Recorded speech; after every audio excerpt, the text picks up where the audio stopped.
thank you for joining us. I'm Joy. And I'm Laura. And this is The Witches of Letters, a supernatural rewatch podcast. Buckle up for part 2 of our Halloween 2025 Listener Lore bonus episodes. Every Friday in October, in the run-up to Halloween, we are bringing you local lore that has been sent in by our listeners, and also some of our own. I'm sick again. Woo! So am I, but I don't sound so bad.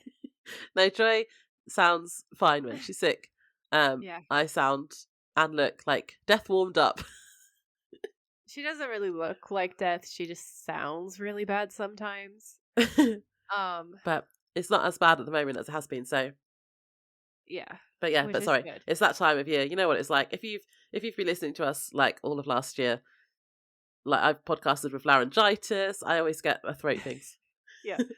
I love that. It's like punishment. It's like crime and punishment. Immediately after, she was like, by the way, we're going to do episodes every single week in the lead up to Halloween.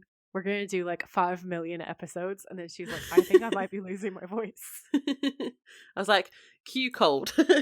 Yeah. Let's give myself more work and then I get ill. Yeah. But I like doing these, so it's fun. Yeah, it is fun. It is fun. You know what's going to be really fun, Laura? You've got stuff to scare me. Prank Wars Season 4. Let's go. I have scary ass haunted doll stories and also scary ass clown stories.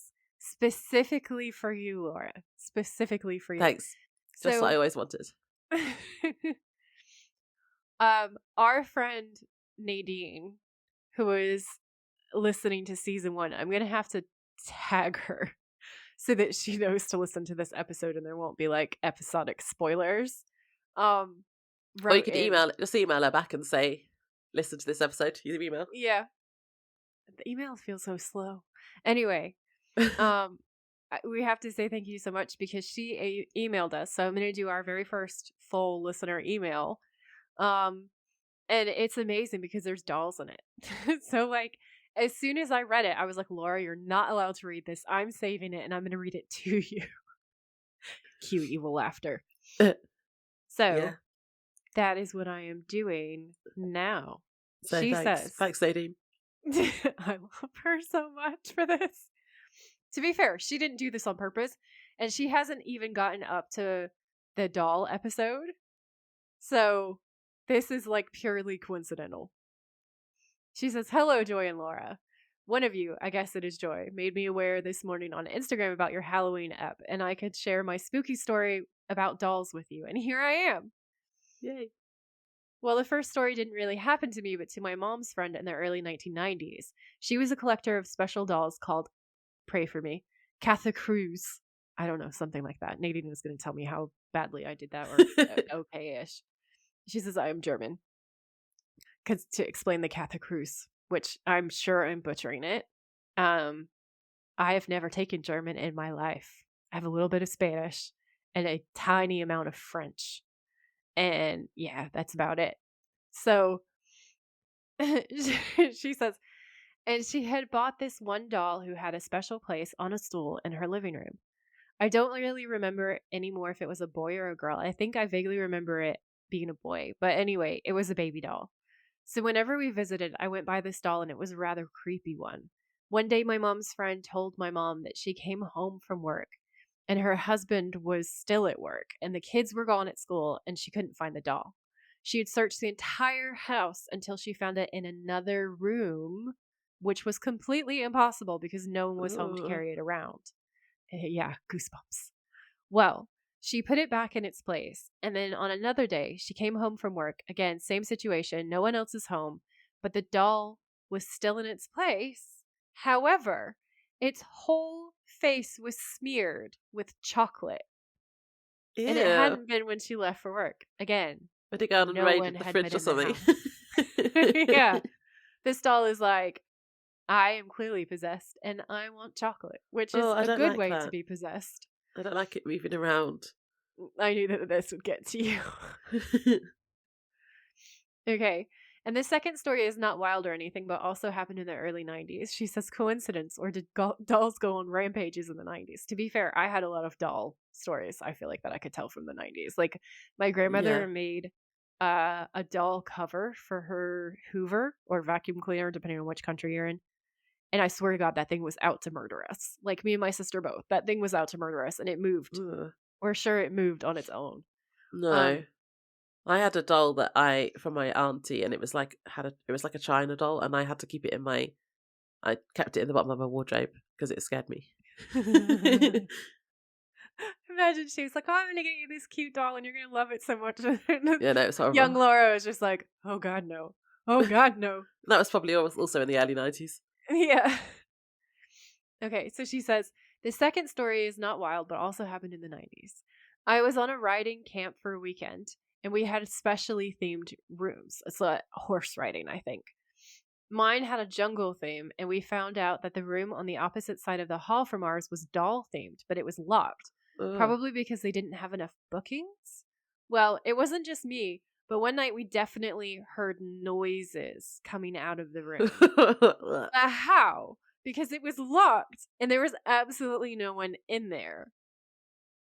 She goes on to say that was it for me. I never had dolls, and neither did anyone else I knew, so I never encountered anything strange again. But I was just done. They're just creepy as fuck. Yeah, they are. Although I like the themed rooms. We know this from Supernatural. I like a themed motel. You do. Just not dolls. Not dolls, though. That's like playthings. The whole episode is like a themed motel with dolls. Yeah. She says, thanks for reading, and I wish you girls a great fall, and I'm looking forward to listening to more episodes of your great podcast. Your diehard Sam girl, Nadine. Yay, Sam girls. Sam girls unite. I knew you were going to say that. Oh, well, thank you for writing in. Thank you so much, Nadine. That was amazing. We truly appreciate you. Even if it's dolls. Even if it's, for me, especially because it's dolls. Gold stars, trophies everywhere. I'm so happy right now. They were good doll stories, in fairness. They scared me. They were great doll stories. I loved it. What's your first story? Oh, well, my first story, I'm going back to my own area. I've only got 2 stories today, and one is listener, but I'm starting with mine because it's kind of linked. I'm going to tell you about the Lantern Men or the Lantern Man today. Oh my God, I'm so excited because it sounds so creepy, but I have no idea what it is, really. Yeah, well, they are basically lights that are seen around the Norfolk Broads and the fens of East Anglia. And so a little tiny backstory of the area. So you're going to have to explain to people what bogs and fens and stuff are. That's literally what I'm about to do. Okay, sorry. So little backstory of the area. So the Norfolk Broads are man-made waterways that were created by peat digging in the Middle Ages, and then centuries. So that happened for centuries, and then the sea levels rose and they became flooded, so they couldn't dig for peat anymore, and that created the rivers and the waterways that we have today. And it's now a major tourist destination and national park. During the daytime, it looks really pretty, doesn't it? Yeah. And I grew up like on the Broads, not literally in the river, but near it. So the Lantern Men are believed to be evil spirits who lure people to their death in the marshlands and waterways of the Broads. They are will-o'-the-wisp type phenomena, but they're more scary, and don't call a Lantern Man a will-o'-the-wisp to his face, or he'll likely knock you from your horse or follow you home and jeer at you, according to sources that I found. At least you live in that scenario. Yeah. Like, what are you trying to do, will-o'-the-wisp? And he'll be like, fuck you, my guy. I'm going to harass you now. I'd be like, cool, but I'm living, so who's winning now? So they're like lights, because will-o'-the-wisps are like lights, aren't they? Yeah. And this is the same sort of thing, but I don't know if people saw actual people or if the light was just like the lantern light. I'm picturing men, very spooky shadow men, and top hats and like Victorian style garb. Yeah, that's how I picture them too. Lanterns and long creepy fingers holding on to it. Yeah. So the Lantern Men are thought to be the origin of jack-o'-lanterns as well, and like that lore. But there are similar stories all over the world of phantom lights that are seen around swamps and marshes, and they all cause misfortune to travellers attempting to follow them.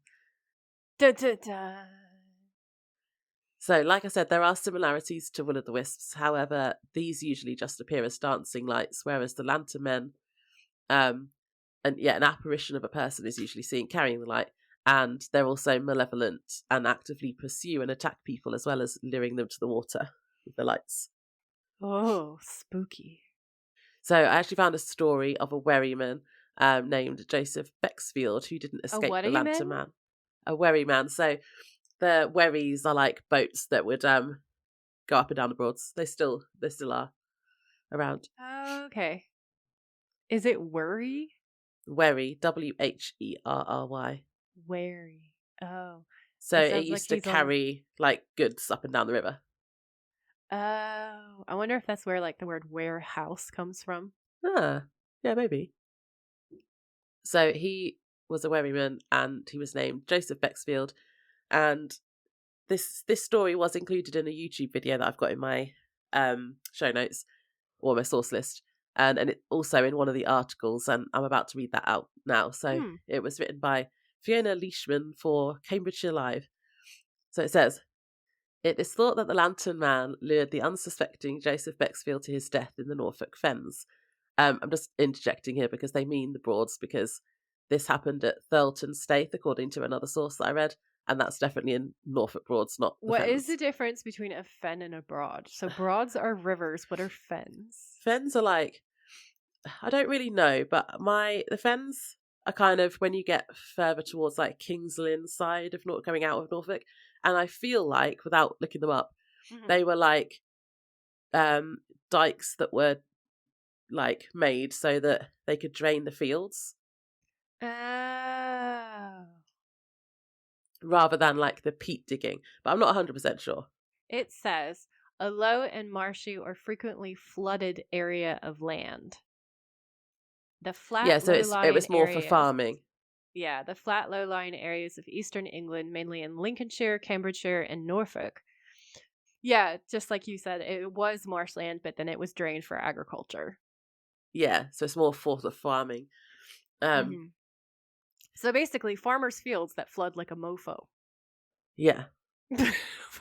Okay. So the article carries on. The wherryman had been enjoying a drink with his fellow sailors in August 1809 when he remembered he had left a parcel for his wife on the wherry. Fearing her disappointment and cold reception more than any lantern man. Happy wife, happy life, except in this case, I guess. Joseph decided to leave the inn to travel back to the boat and grab the parcel before walking back home to his wife and 2 children. Despite the pleading from his friends not to venture out into the night, filled with lantern men, Joseph pointed out to his friends that he knew the marshes near his home well, before heading off into the eerie darkness outside. And that was the last time he was seen alive. Oh, no. When Joseph failed to return home or show up to work the following morning, a search of the marshes was carried out. No traces of the 38-year-old were found. Joseph's body finally washed up on the banks of the River Yare 3 days later. His grave sits in Thurleton churchyard, with his headstone inscribed with a verse which reads, "O cruel death that would not spare, a father kind and husband dear, great is ye loss to the ye 3 he left behind, but he, they hope, will greater comfort find." Aww. Yeah. And according to the Fenland storyteller, Jack Barrett, in East Anglian Folktales, a shadow figure can still be seen on misty nights wandering over the marshy ground, and it is thought to be the ghostly figure of the wherryman, such as Joseph Bexfield, being lured to his demise by the lantern men. That's a really cool story. It is so spooky. I kind of ruined it by asking what all the quirky English words meant, but no, that is really scary and quite creepy. Yeah. The lantern men are legit terrifying. Hmm. It makes me kind of want to go out and see if I can find them, but also it's scary. Scary, yeah. Well, if you do go out to find them, I've got a handy list of how to avoid them. Oh! Okay, so in a lot of Celtic folklore, if you want to avoid getting pixed and led astray by things like will-o'-the-wisps and those kinds of spirits, I know there's some really fun stuff like turning your clothes inside out is one, but so I'm curious what these are. I think you'll like the last one. Okay. So the first one is just simply don't go to the Broads, the Fens, or any marshland at night. Just don't go there. Sure. Yeah. The second one is don't carry your own lantern at night. But if you do see a lantern man, leave your lantern and run away because he's like drawn to them. Mothman. So if you're walking around with one, you're more likely to get him to come to you. So we're supposed to walk on the scary spooky place in the darkness with in no complete light. darkness. Yeah. Cool. Sounds like a good time. Yeah. And apparently if he goes over to the lantern that you leave behind, he'll start attacking and kicking it. Interesting. Why? Inquiring minds want to know. I don't know, He's angry. like, how dare you bring your own light? Only my hell light is allowed here. The third tip is don't whistle. Don't whistle. That will attract him. So many things that whistling is attached to. It is wild. Yeah, lots of it, especially like ancient stuff, and especially like around your way as well. Like as in where you were from, not where you are now. Yeah, and North America. Yeah. Yeah. You can confuse a lantern man, but this does depend on having another person. You need another person with you. So if you've got someone else with you and you both stand apart in a field at either end and you both have lanterns, you can like whistle and then he'll come to one person and then the other person whistles and he'll start going that way. So you can keep doing that until so make him go backwards and forwards until you can find you get escape. away, or until the slowest person loses. Yeah. So that's another tip. And then the last one is so there was another source I found that said you can evade the lantern man by throwing yourself face down in the muddy ground with your mouth pressed firmly into the ground. But that sounds like you might suffocate and die. Don't breathe. Don't make a sound. To be honest, it sounds like a really good horror movie. Yeah. Like, I could write this and it would be terrifying. And then my last point I was just going to make is an explanation. But I bet you can guess what do you think it is actually causing the lights? Do they think it's swamp gases? Yeah, of course they do. So always swamp gases. If you learned anything on this podcast, it's that it's always swamp gases. Yeah, last episode we definitely talked about it, and I think I talk about it again later and maybe next episode. Yeah. But yeah, so the lights are thought to be caused by a large buildup of marsh gases that rise to the surface, which combust when coming into contact with oxygen, causing a fire that appears to dance on the surface of the water. And I believe that's the same explanation for Will-o'-the-Wisps as well. Yeah. I like the dead souls thing more, honestly. It's more romantic. So yeah, Lantern Man, he's scary. That is actually terrifying. I'm going to have to message one of my art friends and see if he's done an illustration, because he does illustrations of cryptids and all kinds of lore stuff, and I bet he would make a really creepy Lantern Man drawing. Yeah. Cool. I'm also kind of imagining like a bit like the Hermit card on the tarot card, but scarier. Like if Abigail Larson drew it. Yeah. Yeah. Amazing. Are you ready for some killer clowns? No. It's the Halloween episode. You gotta have killer clowns. So listen, Laura, in 2016, during your favorite, the killer clown craze, yeah, I remember that. We had an international panic. And there was also a nationwide panic in the US, and that definitely went down into my old home state of Florida. Okay? Now, what I need you to picture is the actual craziness of Florida, Florida man, Florida woman, and then add to that clown crazes, all right? And what you have is the stew of horrors that we're about to read about. So, oh, good. There was absolute widespread panic. Sightings were reported from Ocala, Palm Bay, Gainesville, just everywhere. Okay, it was so widespread.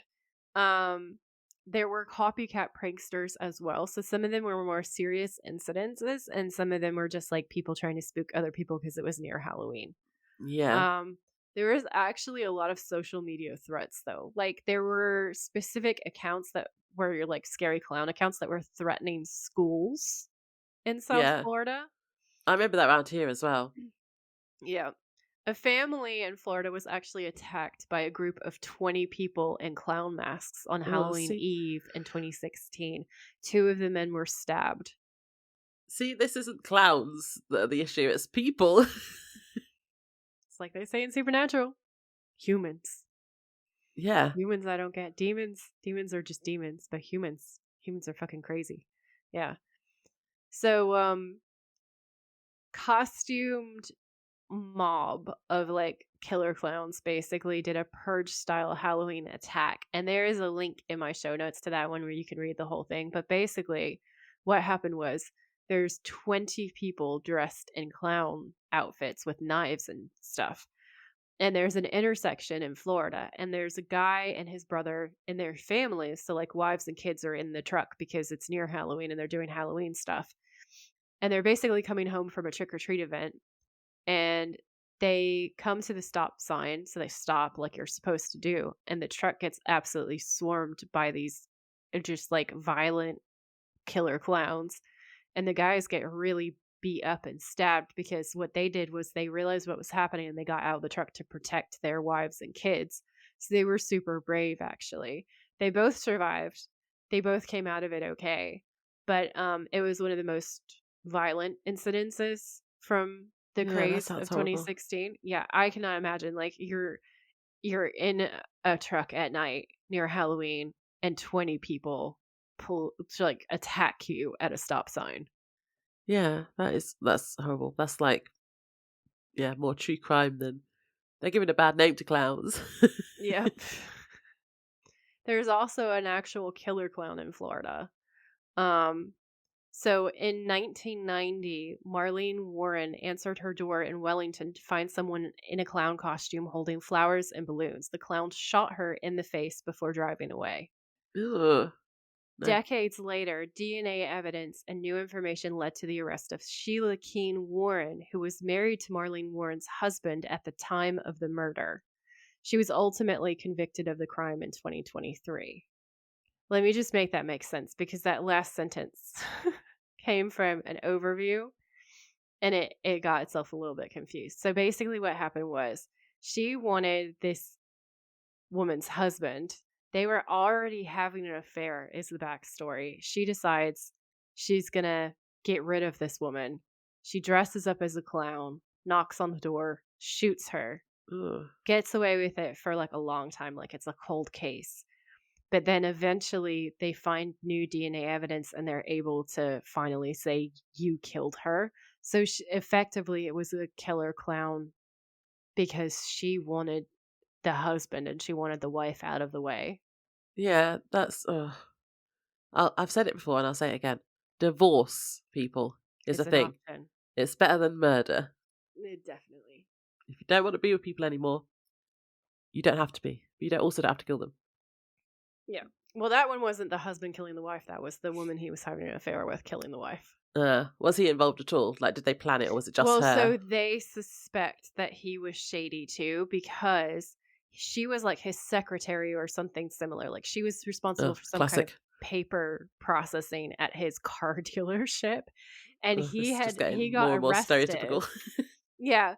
This is so Florida. He got arrested because he was committing fraud all the time by spinning back the odometers and making it look like the cars had like a lot less miles and higher value.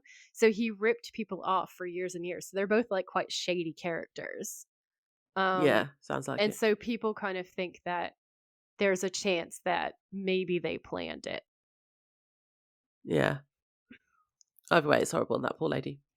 It is horrible.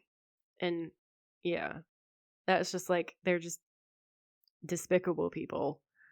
And I feel so sorry for her because no one deserves that. But like, imagine just being a nice lady and you're married to somebody, and then that bastard not only has an affair with someone, but is committing crimes behind your back. Yeah. And then his like side piece comes and kills you.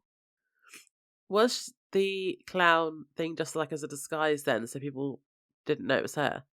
Yeah, so it was like it was supposed to be so that she would be unrecognizable, and it worked for years and years and years and years. Yeah. Because no one recognized her. So it was literally like the DNA evidence was the only way that they caught her. That would be scary as well. The last thing you ever see is like a clown. Yeah. Shooting you. Yeah. No thanks. No, don't like that one. Mm-mm. Okay. So to return to the rush of clown terror in 2016, I found a newspaper article that's like as it's happening, reporting events. So it talks about a deputy warning people about the clown craze and like to stay indoors and avoid clowns if they see clowns. So it goes on to say that 7 deputies streamed into a Palm Coast neighborhood at 2:40 p.m. on Friday when a Woodland Lane resident reported seeing a clown holding 2 pink balloons standing in her backyard. The culprit was gone by the time the deputies arrived, but the resident snapped a picture of the clown before he fled. Friday's incident follows a string of reported clown sightings by Hilliard residents in Nassau County. Just before 10 p.m., September 17th, a 20-year-old mother said she was bathing her child inside their Sandstone Lane home when she noticed someone wearing clown makeup watching her through a window. Ugh. There was no sign of the clown when the deputy arrived. The woman did not see where he went but recalled hearing a car door shut while she dialed 911. No, thank you. That one creeped me the hell out. Yeah, that is Like creepy. that, they just go on. According to incident reports and calls for service, that report came 3 days after a principal at Hilliard Middle Senior High School called the Nassau County Sheriff's Office at 12:45 p.m. September 14th about multiple sightings of someone dressed as a clown around campus, at one point outside the band room and then near a wood line at the property. Days earlier, about midnight, September 10th, a Hilliard woman reported someone in clown garb had chased her boyfriend's daughter and a friend after beckoning them over to his car after midnight on Henry Smith Road. No, The juveniles told deputies they jumped a fence, ran home, and locked the door behind them to get away. poor kids. Yeah, Kids being chased by a clown, a creepy man clown. terrifying. That's a nope from me. Yeah, same. Nope. Nope. So that's my scary dolls and killer clowns stories for you. Oh, thanks. Loved it. Happy Halloween. She's going to sleep so well tonight. Yeah. Ugh. I'm still thinking about that doll that moved. And ate chocolate. Somehow eating is worse than just moving. Just moving around. But eating implies like not just that it's capable of movement, but that it's like consuming things. And that makes it somehow more threatening. I wonder if they'd found like half-eaten chocolate bar somewhere. That would be really interesting. And more terrifying. Yeah. Just possessed doll snacks. Do you have another story? Yeah. So I decided to include my next story because it's also about mysterious lights that are seen at night. So this is about the Paulding Light from northern Michigan. And this is a listener. A listener mentioned this as their local law. I think it was on the Instagram post that we did. So the Paulding Light is a light that is seen in a valley outside of the town Paulding in Michigan. And according to the law, it is caused by ghosts, geological activity, or, our favourite, swamp gas. So the first recorded sighting was in 1966 when a group of teenagers reported the light to a local sheriff. And since then, a number of other individuals have reported seeing the light, which is said to appear nearly every night at the site. And I decided to just read part of an article I found on the BBC travel website called The Paulding Light, a US Mystery You Can See But Not Touch. And that was written by John Scott Lewinsky, and the link is in the source list in our show notes.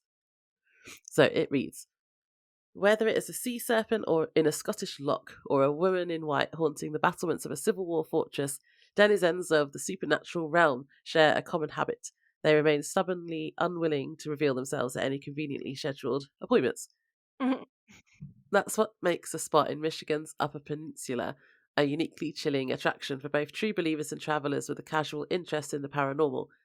If any of them show up in the preset place at the right time, they will see the Paulding Light. On any given night, from the humid, bug-filled haze of midsummer to the knee-deep snow of Michigan's endless winter, a crowd of locals and curious sojourners gather in a small patch of open ground off US Highway 45 on Robbins Road. As the sun sets and dusk negotiates with the black of night, small shimmering orbs varying in colour between white, yellow and red, depending on the season and atmospheric conditions, form up a hillside about 5 miles away. They hover in open air, never growing, shrinking, dancing, advancing, or retreating. They blink out as unexpectedly as they come to life, appearing and disappearing randomly and vanishing if approached or chased. Spooky. While seemingly impossible to seize, the lights are unquestionably and unfailingly visible, remaining so in varying amounts and frequencies until sunrise ends the party. Visitors armed with professional photography equipment have managed to grab murky images of the fading phantasms, but for years such photos failed to explain the visions they captured. Local folklore serves up different explanations for the ethereal illumination. The most popular tale claims that the ghost of a railway brakeman killed in a train disaster appears nightly to hold up his lantern and warn future victims away. Lantern Man. Yeah. Unfortunately, there's no record or visual evidence of a railroad in the area. It's a ghost railroad. The other favoured causes of the Paulding Light fall into expected categories, whether it's cryptozoological will-o'-the-wisps, hunting for lost children, or extraterrestrial probes exploring the treetops. Visitors cling to the belief that they are watching something from beyond their everyday world. Whatever the story, the light has put the tiny town of Paulding on the map, and locals and travellers keep coming to see what might be the most punctual ghost in the world, with shops and restaurants keeping them fed, watered, and clad in Paulding Light hats and t-shirts. So they made merch. I love a good merch session. Eventually, the scientists came along to explain away all the fun. Boo! We love science, but boo! That's kind of my my take at the end. Science, hashtag ruining it for everyone. In 2010, Michigan Tech University electrical engineering PhD candidate Jeremy Boss, it's either Boss or Bose, it's B-O-S. I'm going to say Boss. I would assume. Led a student expedition equipped with everything from cameras to light meters to high-powered telescopes. Their sole mission was explaining the Paulding Light with supporting proof. They came away with empirical evidence of what many less fanciful Paulding visitors already expected. It's cars, distant headlights combining with atmospheric effects to create a shimmering mirage.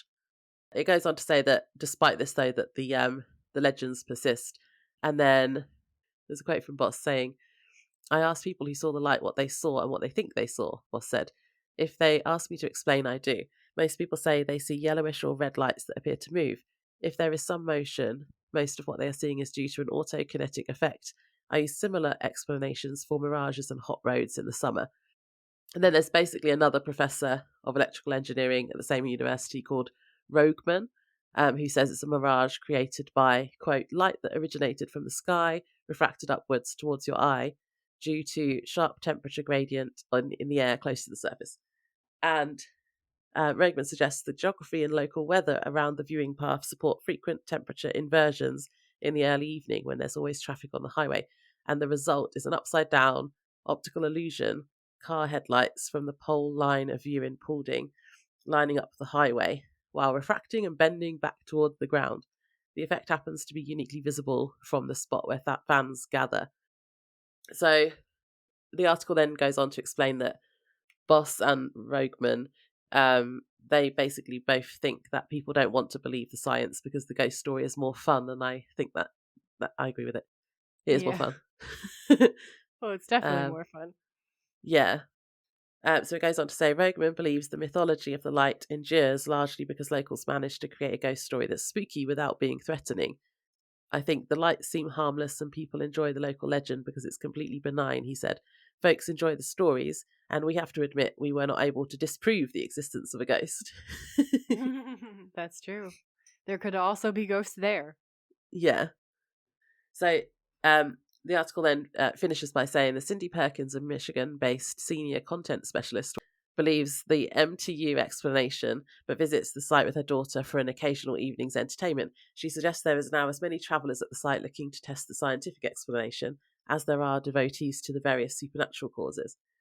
Folks who believe in the Paulding Light don't believe the mystery is solved, Perkins insisted. They argue that what researchers saw was not the true Paulding Light. And I'm going to remember that, the true Paulding Light, because that comes up later. Oh, okay. Boss marks the Paulding Light's endurance to animism, or the belief in a supernatural power giving an identity or sentience to natural phenomena. That remains the most ancient of beliefs, and the Paulding Light is a perfect modern example of that very human tendency, explained. So I also then watched a video, which is linked to the show notes, and that footage, it shows the lights, and they do seem to kind of bounce around. But in fairness, the roads look quite bumpy as well. It's like a really straight road, but it has lots of hills. It goes up and down. Mm-hmm. And then in that video, there's other explanations that they mention. So they think it might be swamp gas, because everything's swamp gas. And it didn't really look like a swampy area, but I could be wrong. I could only see like the road and some trees and stuff. Something to do with an optical illusion created by hot and cold air, which is what I think the article was talking about. Mm-hmm. And then there's also a theory that it's a radio tower in the distance that used to have blinking red lights. But yeah, so it's probably one of the scientific reasons, but that's no fun. So, and also it kind of reminded me as I was reading that, especially the bit about the radio tower in the distance. It reminds me of what they said about Rendlesham Forest, which is also near me, sort of, which is not far from me anyway. And that for anyone that doesn't know is like the UK's Roswell.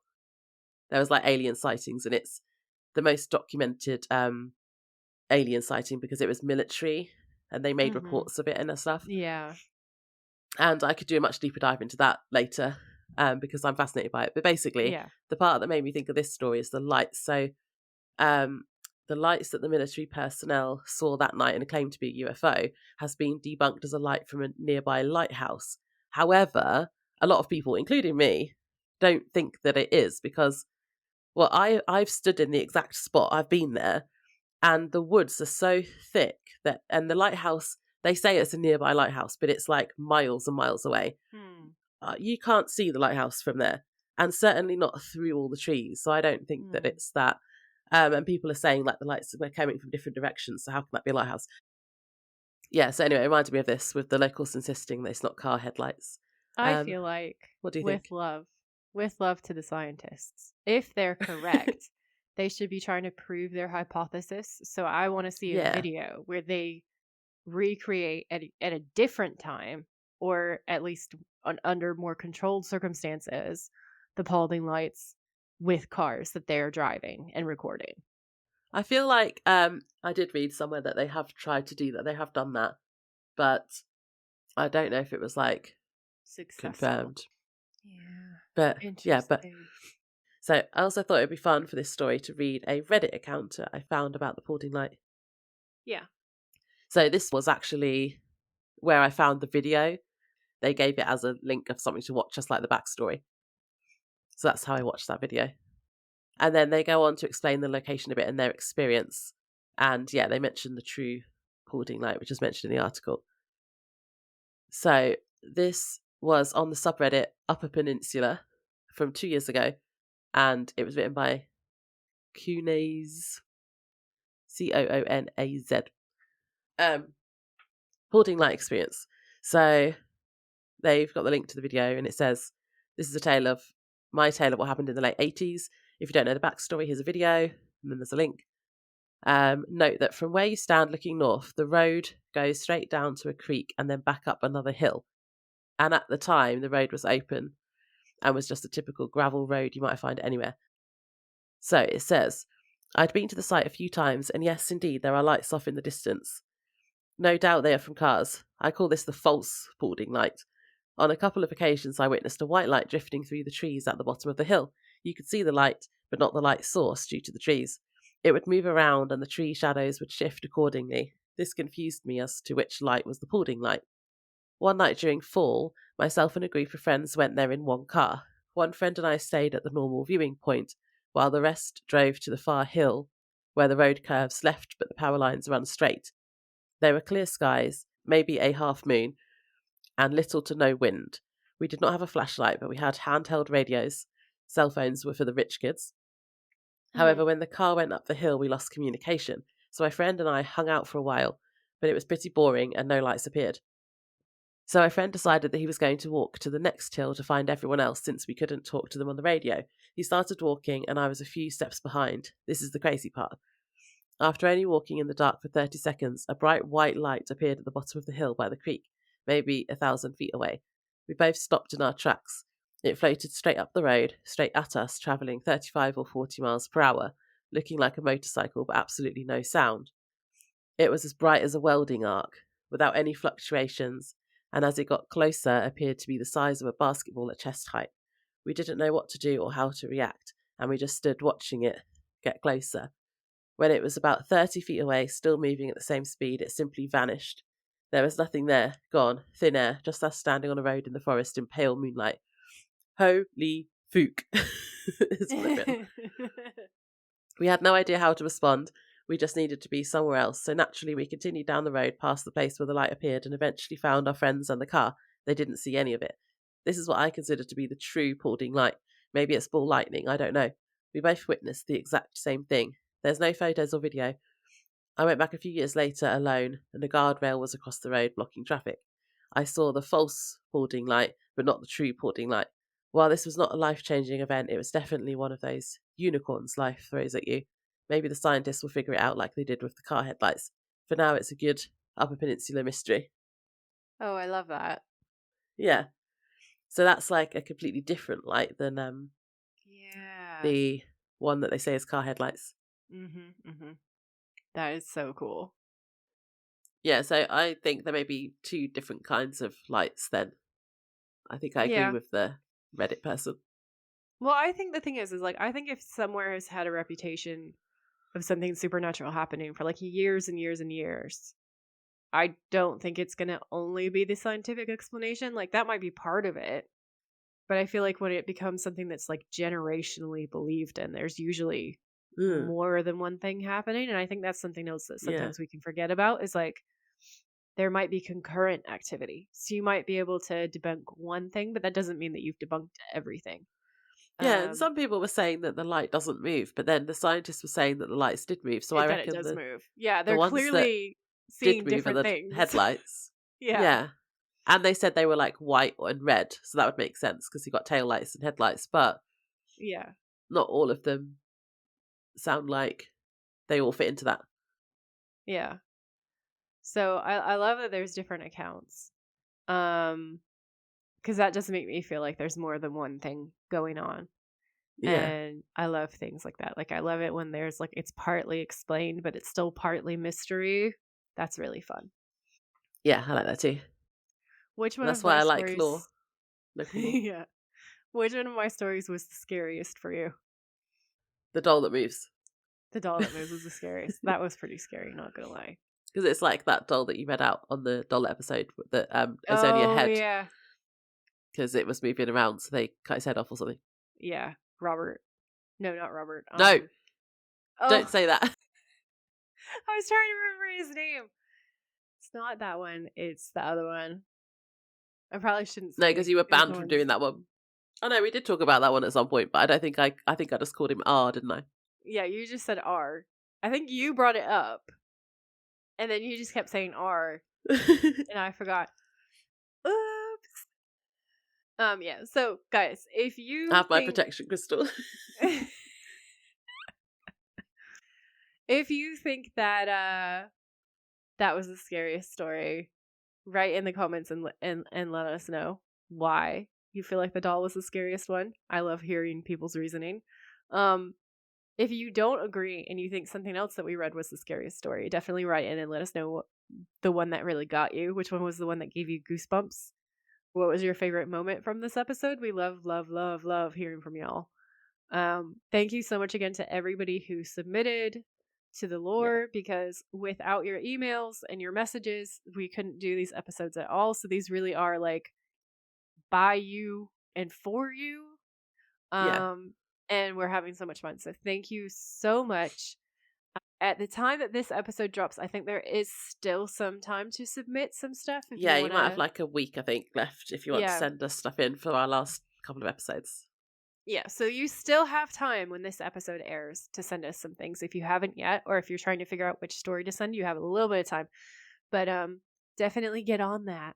Send in the emails to make sure that you don't miss the opportunity. Yeah. And then we'll have a normal episode still releasing this week as well, or next week. And then another Halloween episode next Friday. Yeah, so you're getting double episodes from us every week. So you'll have a Halloween spooky episode, and then you'll also have a normal supernatural episode. Do you like what I've called them as well? So they're called, according to the law. I love it. That makes me so happy. Who thinks that we should call Laura? Because that kind of is how it sounds when I say it anyway, and she's absolutely lore obsessed. I have been called Law in the past by people. Yep. New nickname unlocked. Okay, well with that, we're going to end this episode. Listen out for the email address because we say it in the outro every single episode. It's always linked in our bio. Yep. And we'll catch you in the next one. And hopefully I'll sound a bit better. Hopefully. Bye. Thanks for tuning in. If you like this episode, please rate, review, and subscribe. We would be very grateful. And if you know someone who would enjoy it, please share. You can find us on Instagram at The Witches of Letters Podcast, or you can email us at thewitchesofletters@gmail.com. Until next time, stay safe out there, have each other's backs, and always keep fighting.